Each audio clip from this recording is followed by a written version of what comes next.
নমস্কাৰ। সাহিত্য সাধনা শ্ৰী দয়ানন্দ চন্দ্ৰ পাঠ স্বৰচিত কবিতা পাঠ। কবিতাৰ নাম সাম্প্ৰতিক।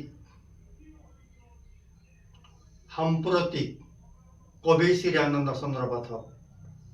অন্যায়, অবিচাৰ, হত্যা, হিংসা, লুণ্ঠন, সুবিধা বুজি কৰিছে ধৰ্ষণ, নিৰ্যাতন।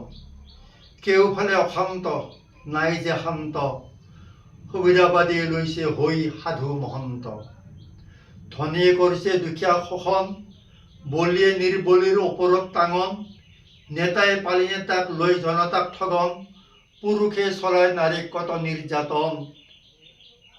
কিছুৱে নিচা পানী খাই আত্মহাৰা, আবোল তাবোল বকি নিজে দিশ পথহাৰা।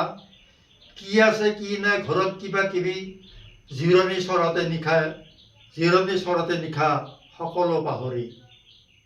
নেতাই যি কয় তাতেই হয় হয়, সাধাৰণে মাত দিলে বিষম লাগয়।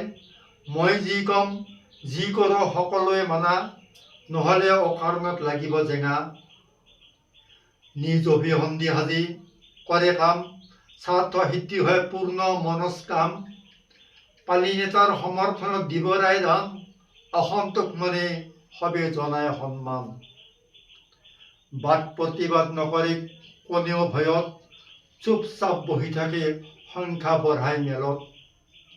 এয়ে হৈছে বাস্তৱ ছবি আজিৰ সমাজত, বাকপটু বুদ্ধিয়কে স্থান পায় সবাৰে আগত।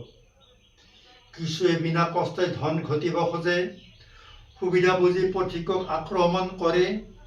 কাঢ়ি ধৰি লৈ যায় যত যি পায়, হোটেলত বহি আনন্দ মাৰে তৃপ্তি লয়। বাছ ষ্টেণ্ড, ৰেল ষ্টেচনত কিছুৱে চুপ লয়, টকা পইচা ধন হল লৈ উধাও হয়।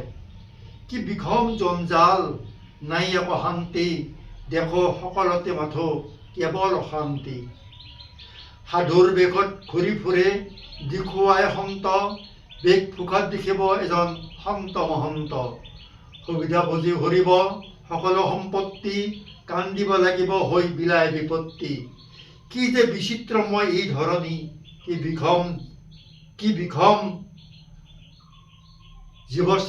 বিষম জীৱৰ শ্ৰেষ্ঠ ভাবিব নোৱাৰি।